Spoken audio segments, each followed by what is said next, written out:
Hayit dasturxoni uchun shunaqa gulli chiroyli arab chakchakini tayyorlaymiz. Xamiriga kerakli masalliqlarni yozib qoldirdim. Birin-ketinlik bilan solib, o'rta yumshoqlikdagi xamir qorib olamiz.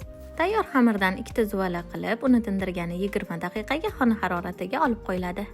Tingan xamirni yoyib, unga jo'xori kraxmalni sepib, shu ko'rinishda taxlab olamiz.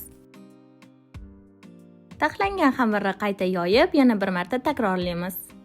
Taxlab bo'lganimizdan keyin tindirgani 20 daqiqaga xona haroratiga olib qo'yamiz. Tayyor bo'lgan xamirni yupqa qilib yoyib olinadi. Yoyilgan xamirni 5,5-6 cm li to'rtburchak qolipda kesib olamiz. 3 ta xamirni ustma-ust qo'yib, oxirgacha olib bormasdan 4 chetini kesib chiqiladi. Endi birin-ketinlik bilan ustma-ust qo'yib, tuxum oqini surib, shunaqa taxlab chiqiladi.